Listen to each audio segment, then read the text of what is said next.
Bienvenue à tous sur Africa 24. La présidentielle du 12 octobre 2025 au Cameroun est une étape pour redéfinir les alliances politiques. Secrétaire général de l'Union des populations du Cameroun, Robert Bappo-Lipot, dans son engagement pour l'unité nationale et son rôle de partenaire politique du parti de la majorité présidentielle, se confie. Monsieur Robert Bappo-Lipot, bienvenue sur Africa 24.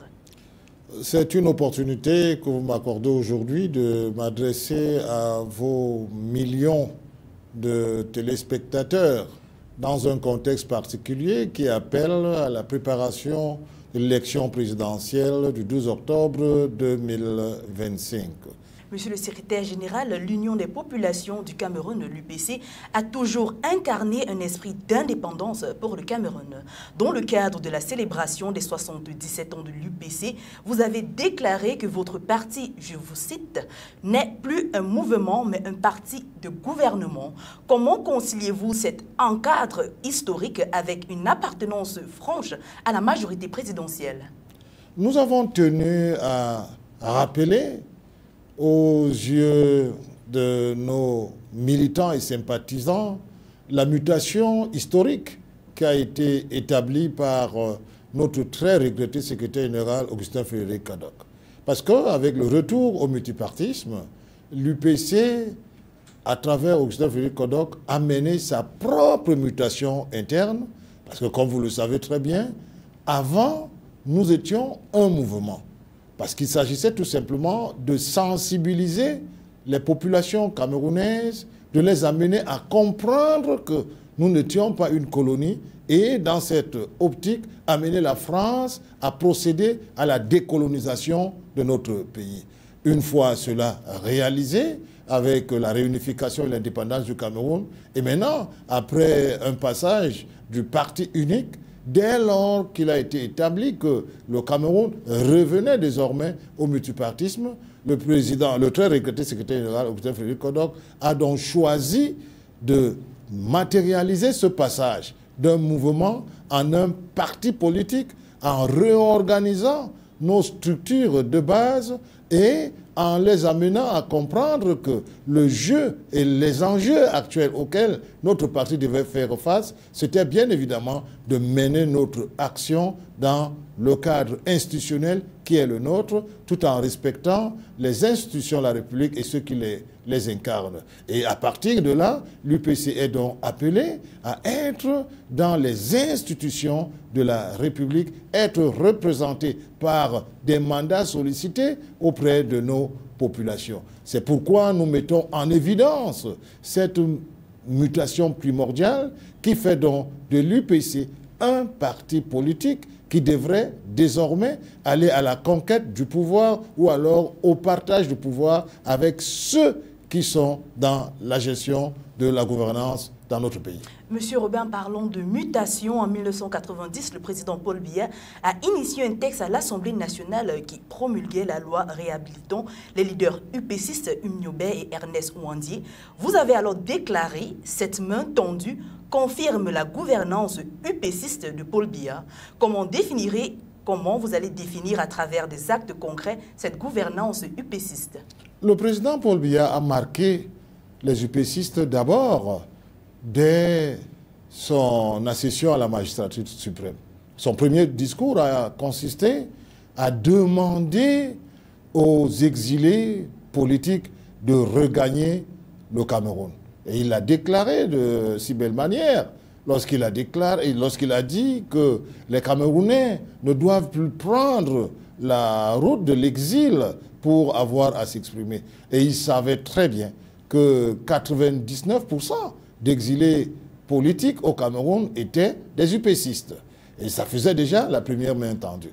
Et dès le retour de nos militants et sympathisants, il a également eu à les intégrer dans la gestion de notre pays. Nous avons vu plusieurs hauts cadres de l'UPC occuper des fonctions majeures dans l'administration camerounaise. Il n'est pas resté à ce niveau. Il a également décidé d'envoyer un texte à l'Assemblée nationale réhabilitant les martyrs et il a eu le courage de promulguer ce texte en termes de loi permettant aujourd'hui au peuple camerounais de célébrer Oumyobé, Wandji Ernest et d'autres grands noms de notre lutte moumier comme des héros de la nation camerounaise.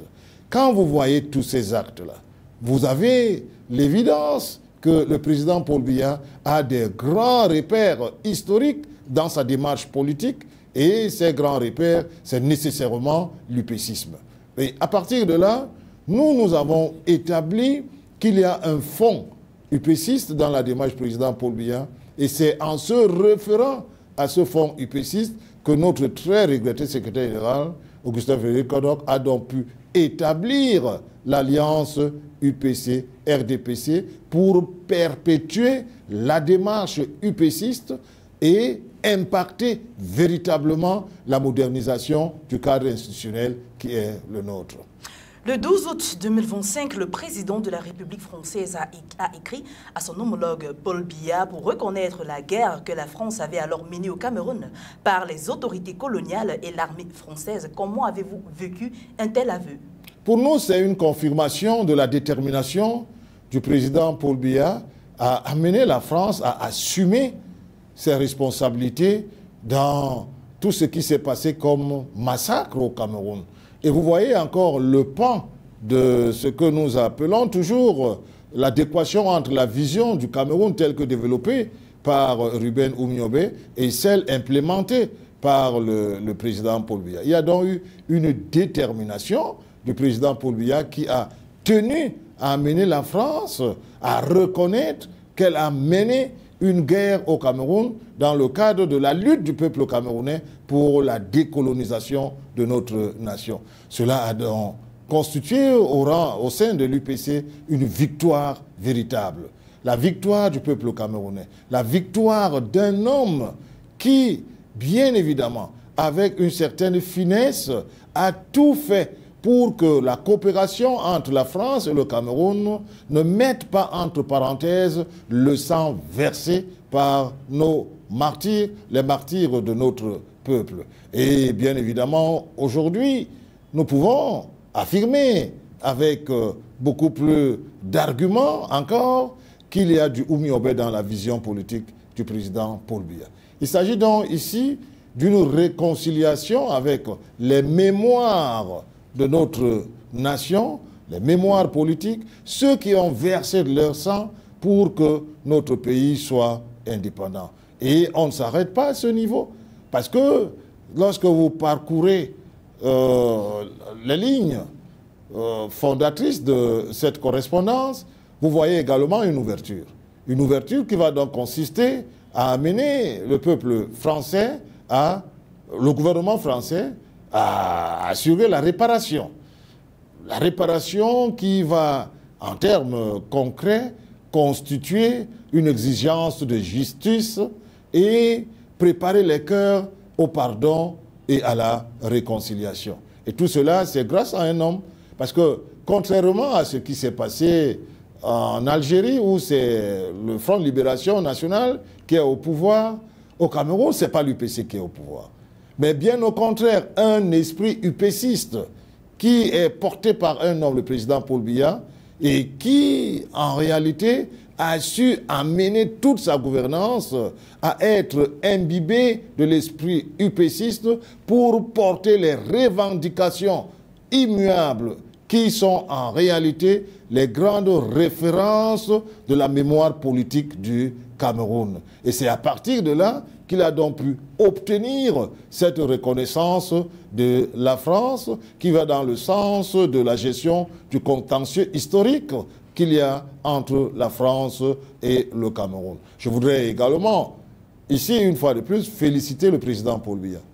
Au nom de l'Union des populations du Cameroun, des militants et sympathisants de mon parti, témoigner cette reconnaissance au président Paul Biya qui, en réalité, n'a pas oublié le sang versé par les nobles fils de notre nation. Mais permettez-moi également de féliciter le président Macron qui a décidé d'aller dans une perspective de responsabilité. Avant, il y a eu une certaine fuite une volonté de nier cette évidence historique. Mais le président Macron, à la suite du président François Hollande, a accepté de préparer les générations actuelles à une disposition naturelle de dialogue et de pardon, parce que, qu'on le veuille ou pas, entre la France et le Cameroun, il y a quand même des liens solides, et ces liens ne devraient pas tout simplement être détruits par cet accident de l'histoire que nous avons connu entre nos deux peuples. Donc, le terrain est préparé aujourd'hui pour un dialogue, pour un pardon et la réconciliation. Et là, nous le devons au président Paul Biya et également à la détermination de nos militants et sympathisants, de notre grand leader, le très regretté secrétaire général, Augustin Frédéric-Kodok. Monsieur le secrétaire général, mais dites-nous spécifiquement pourquoi continuer une coopération avec un pays qui a, entre guillemets, versé le sang au Cameroun? Est-ce que c'est uniquement pour une réforme économique? Non, ce n'est pas pour une réforme économique. Vous savez, lorsque les enjeux l'exigent, lorsque les intérêts appellent au pardon et à la réconciliation, on peut taire les écueils du passé et ouvrir la voie à une réconciliation entre les nations. Vous voyez aujourd'hui, la France et l'Allemagne constituent les moteurs du développement de l'Europe. Mais il y a eu des millions de morts, des millions de Français tués par l'armée allemande. Mais lorsque l'histoire exige qu'il y ait un pardon et qu'on essaye de ne pas mettre entre parenthèses, mais d'affronter cette réalité et de construire ce qui est meilleur que cet accident de l'histoire, il faut l'accepter. Il ne faut pas rester dans l'extrémisme et exclure la France d'une coopération qui, quand même, qu'on le veuille ou pas, c'est un partenaire du Cameroun. Et il revient à la France aujourd'hui d'entrer dans une perspective qui va réellement préparer le cœur à la réconciliation. Et cette perspective, c'est laquelle? C'est le développement des zones qui ont été largement impactées par le désastre de l'action française dans nos régions. Il faut nécessairement que la France s'implique dans le développement de ces régions et accompagne le gouvernement. Parce qu'en réalité, s'il y a le sous-développement, l'enclavement dans ces zones aujourd'hui, le dépeuplement de ces zones aujourd'hui, cela a un lien très très majeur avec l'action de l'armée française. Depuis la mise en place du Sénat en 2013, l'UPC a toujours eu un sénateur nommé. Quel regard portez-vous sur l'évolution politique du Cameroun? Vous voyez, voilà également un élément majeur qui montre l'attachement du président Paul Biya à la valeur et au rôle majeur joué par l'UPC pour la réunification et l'indépendance de notre nation. Lorsqu'il m'a été donné de choisir un de nos camarades pour que l'UPC puisse siéger au Sénat, j'ai donc proposé notre camarade Leke Besongo Akemfor Philippe, qui vient du Lébialem et qui est du sud-ouest. J'ai fait cette proposition au président Paul Biya. Cela témoigne de l'esprit d'un homme, le président Paul Biya, qui veut associer tous les Camerounais à la construction d'une nation prospère et forte. Une nation camerounaise qui, en réalité, est fondée nécessairement sur le dialogue, le pardon et à la réconciliation. Et associer l'UPC à cette construction dans un contexte où nous n'avions pas des représentations qui soient à même de nous permettre d'avoir un sénateur à travers l'élection, en se référant à notre rôle, le président Paul Biya a une fois de plus démontré son attachement au rôle historique de l'Union des populations du Cameroun. C'est pour dire en réalité qu'on ne peut pas mettre l'UPC dans la poubelle de l'histoire au moment où on doit construire l'Union des populations du Cameroun.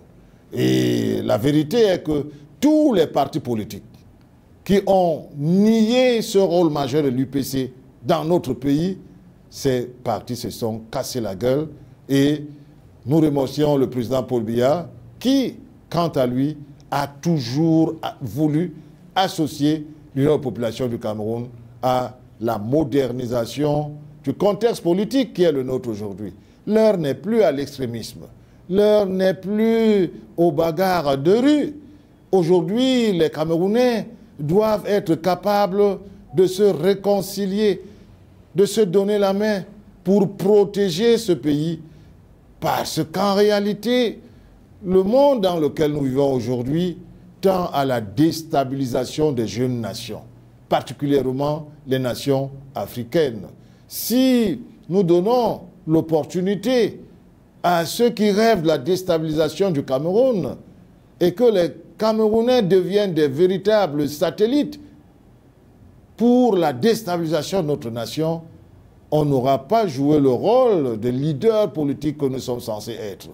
Voilà pourquoi l'Union des populations du Cameroun, du haut de ses 70 ans, 77 ans, je veux dire, appelle toute la classe politique camerounaise à créer un environnement de sérénité, ce que nous appelons la symphonie républicaine autour du président Paul Biya, pour qu'ensemble, nous puissions éloigner du Cameroun le spectre de sa déstabilisation. Le président Paul Biya est aujourd'hui devant la sublime porte de l'histoire. Tout ce qu'on peut faire avec lui, c'est de créer un cadre serein lui permettant de mieux préparer l'avenir du Cameroun en ce qui concerne la relève. Mais créer du grabuge autour du président Paul Biya, c'est véritablement participer de manière active à la déstabilisation du Cameroun. D'où l'attachement de l'UPC à l'alliance UPC-RDPC et également le soutien de l'UPC à la candidature du président Paul Biya dans le cadre de cette élection présidentielle du 12 octobre 2025. Monsieur le secrétaire général, vous êtes attaché au parti au pouvoir. Que pensez-vous des 11 autres candidats si ils envisagent une coalition possible? Vous savez, l'erreur de l'opposition camerounaise a toujours été de faire dans l'événementiel. La politique qui doit fonder la stabilité, la paix sociale et la sauvegarde de la souveraineté d'une nation comme le Cameroun, une jeune nation comme le Cameroun, ne peut pas se faire de manière circonstancielle. Comment peut-on nourrir la poule le jour du marché? Ça veut dire qu'il n'y a rien de structurel dans leur démarche. Et bien évidemment, si on reste dans cette perspective, on rentre dans des voies qui vont nécessairement conduire à la déstabilisation du Cameroun. Voilà pourquoi, du haut de notre expérience, l'expérience de l'UPC, nous appelons ces leaders politiques, nous leur demandons tout simplement de venir construire la symphonie républicaine autour du président Paul Biya, parce que c'est ce qui est plus important aujourd'hui pour l'avenir de notre nation. Il ne s'agit pas tout simplement de chercher à avoir dans sa carte de visite ancien candidat à l'élection présidentielle. Il s'agit ici du destin d'une nation dans un contexte international très mouvementé où il ne faut pas aller dans l'aventure. Aucun, je le dis en l'assumant, je suis quand même l'un des jeunes qui a pu fréquenter beaucoup de leaders qui sont aujourd'hui candidats à cette élection présidentielle. Parmi les 11, les ténors, j'ai eu la chance, à côté d'Augustin Frédéric Kodok, de les connaître. Et je puis vous assurer que c'est l'événementiel. Ce n'est pas à quelques jours d'une élection présidentielle qu'on va sortir du gouvernement, dire qu'on est candidat. C'est tout simplement une escroquerie morale et politique qui ne cadre pas avec les exigences de la construction de la sérénité fondatrice de la sauvegarde de la paix, de l'unité et de la souveraineté d'une jeune nation comme le Cameroun. Donc, ce que l'UPC reproche à ces 11 candidats, c'est cette culture de l'événementiel dans un contexte où il faut nécessairement tenir compte des enjeux. Quel est l'enjeu majeur aujourd'hui? L'enjeu majeur aujourd'hui, c'est que le président Paul Biya est devant la sublime porte de l'histoire. Et lorsque vous avez un dignitaire comme le président Paul Biya, un homme pétri d'expérience, de tempérance, comme le président Paul Biya, qu'est-ce qu'on doit faire? Si on rêve à la relève, il faut tout simplement être à ses côtés. Il faut tout simplement être partisan de la construction de cette sérénité pour qu'il ait la bonne main dans la construction de l'avenir de notre nation. Une construction qui doit prendre en considération l'exigence de la relève. Or, lorsqu'on regarde ce qui se passe aujourd'hui, on voit très bien qu'on est dans l'événementiel et non pas dans une démarche structurelle qui aurait pu être fondatrice d'un plan en réalité minimum suscitant l'entente sur l'essentiel par rapport à l'avenir du Cameroun. Voilà pourquoi l'UPC dénonce avec sa dernière force en parlant de l'avenir du Cameroun. Vous avez, dans vos nombreuses fonctions, été le président du conseil d'administration de la Société de recouvrement des créances. Quel regard portez-vous sur la situation économique du pays en ce moment? Quelles sont les orientations économiques fortes que l'UPC peut porter au sein de la majorité présidentielle? Aujourd'hui, nous reconnaissons que la résilience a été un grand repère de notre économie. Et nous saluons aussi le président Paul Biya qui n'a pas pris une option à l'entame de sa gouvernance consistant à brader nos ressources naturelles. Le contexte international est très favorable aujourd'hui à la création des industries chez nous et à la transformation de manière locale de nos matières premières. Ce qu'il faut faire aujourd'hui, c'est aller dans l'exploitation minière, construire nos voies pour l'évacuation de tout ce que nous pouvons avoir comme ressources naturelles et surtout financer les filières de croissance, devenir véritablement un pays agricole en créant une banque agricole qui puisse accompagner le monde rural, mais également créer une certaine sérénité autour de petites et moyennes entreprises, parce qu'en réalité, si nous voulons le développement de ce pays, et comme l'UPC le veut, c'est le financement des petites et moyennes entreprises, une politique bien structurée dans l'accompagnement des petites et moyennes entreprises qui va donc en réalité construire le développement du Cameroun. Et à ce niveau, l'UPC a toujours fait ses propositions. Depuis Augustin Frédéric Kodok, vous voyez la touche de l'UPC lorsque notre pays était presque entre les guillotines de la Banque mondiale et du Fonds monétaire international. Notre très regretté secrétaire général Augustin Frédéric Kodok a suscité la création de la microfinance. Aujourd'hui, notre masse monétaire est beaucoup plus entre les mains des microfinances et ce sont ces microfinances qui également financent la base de notre économie au niveau des petites et moyennes entreprises. L'État doit donc soit renforcer les mécanismes de financement de ces petites et moyennes entreprises ou alors apporter une politique de caution bancaire lorsque ces petites et moyennes entreprises doivent solliciter des financements auprès de nos banques. Le Cameroun vit depuis une décennie d'un climat d'insécurité dans deux grandes zones, le sud-ouest et le nord-ouest ou à l'extrême nord. Quelles sont, selon vous, la meilleure approche pour faire cesser les conflits et ramener la paix sur l'ensemble du territoire national? Nous avons toujours eu l'habitude de dire que le dialogue a toujours triomphé là où les armes n'ont pas pu vaincre quoi que ce soit en termes de confrontation. Et dès l'entame, dès le début de la crise dans le nord-ouest et le sud-ouest, l'UPC a une position majeur. L'État ne doit jamais s'agenouiller devant ceux qui ont pris les armes contre les institutions de la République. Et nous appelons donc ses compatriotes à déposer les armes et rentrer dans un dialogue. C'est d'autant plus qu'au moment où nous parlons, l'État a pris en considération les aspirations majeures qui ont fondé cet engagement néfaste pour le développement de notre pays.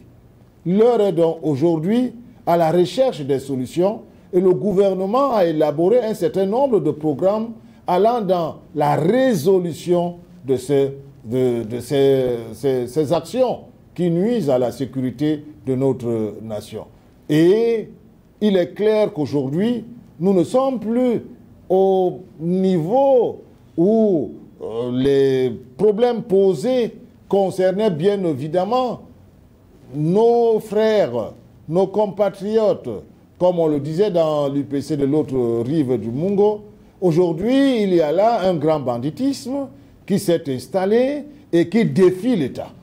À partir de là, l'UPC dit qu'il faut user de tous les moyens légaux pour que l'État garde sa sérénité et que l'ordre républicain règne.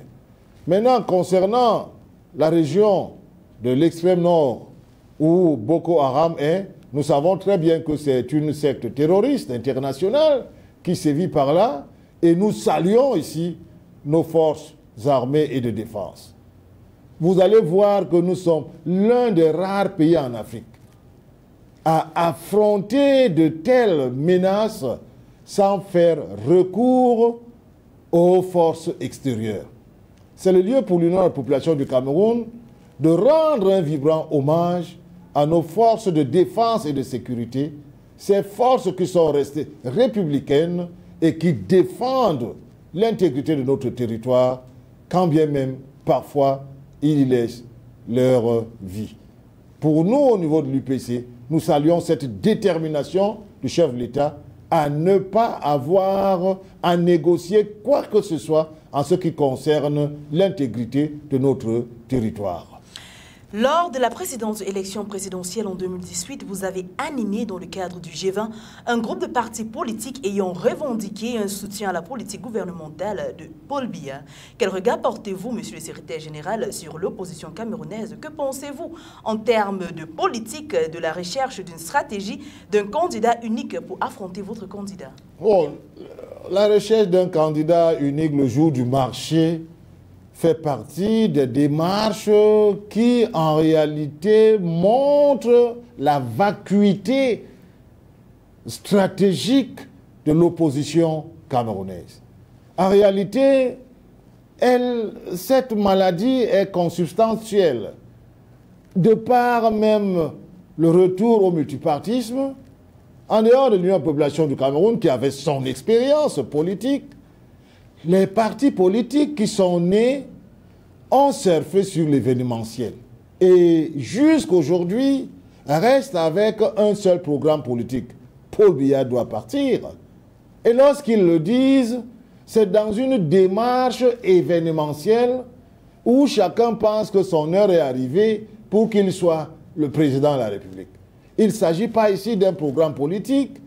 Et lorsqu'on parle d'un candidat unique, mais on ne peut parler d'un candidat unique dans une opposition responsable que dès lors que vous avez d'abord pu établir un programme minimum, une entente qui concourt à la réalisation de ce programme. Ce n'est pas dans l'événementiel, ce n'est pas au moment où vous êtes à quelques jours de l'élection présidentielle que vous allez surfer sur quelque chose qui en réalité ne pourra jamais concourir à la sauvegarde de la paix, de l'unité nationale et de la souveraineté du Cameroun. Donc en face du président Paul Biya, il n'y a pas une opposition qui soit à même de proposer des alternatives qui ne puissent pas aboutir à la déstabilisation de notre nation. Voilà pourquoi l'UPC, en tant que sentinelle de l'unité nationale, de la paix et de la sauvegarde de la souveraineté de notre nation, appelle le peuple camerounais à refaire confiance au président Paul Biya.